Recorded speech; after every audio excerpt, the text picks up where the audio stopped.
that we've been involved in ministry, the more we've seen the behind the scenes aspects of Mm-hmm. church, Yeah. which most people call the politics of the church. Mm-hmm.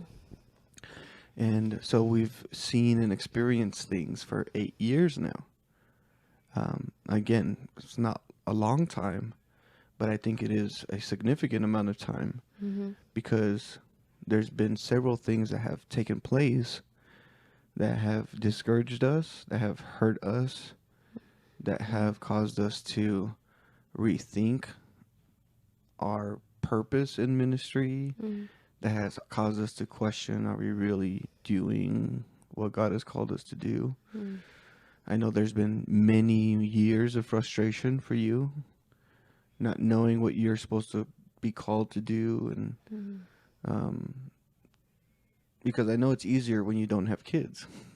Absolutely, it is.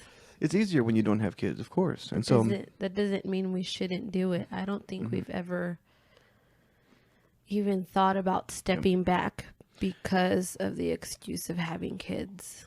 It it almost didn't change after mhm, having Becca. It was almost like we didn't have a child.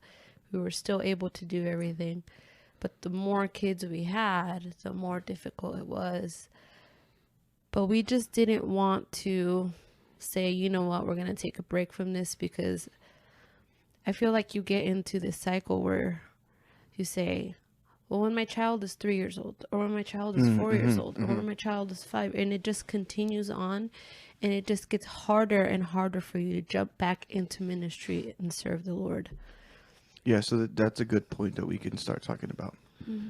Family obviously puts some restrictions on what you can do Mm-hmm. in ministry. Yeah. But family is never the excuse to not do ministry. And what we mean by ministry, we're not talking about preaching from the pulpit, Mm-hmm. and we're not talking about being the worship leader. We're not talking about being the evangelist, the head evangelist. We're not talking about being a prophet. We're not talking about those things. Mm-hmm. We're talking about practical, um, daily things that you can do in the body of Christ that could be the work, that can be considered the work of ministry. That can be serving Hmm. God. Whether that's as simple as reaching out to people within the congregation, Mm-hmm. just being with the congregation, serving to one capacity or another, even if it's in the small things. Mm-hmm. Because I think what ends up happening is, like you said, there are people that see the politics in church and Mm-hmm. are so dismayed and discouraged by it that they just say, you know what, I'm just not going to serve anymore. Mm-hmm. But again, why are we serving to begin with? Yeah. And my answer to that would be, we are serving out of gratitude to what Christ has done for us. Yeah. Because when I think about it, I'm just like, what did Christ do for me? And that is absolutely everything. He has done everything for me. There is nothing that I could possibly do to repay him. Yeah. There just isn't.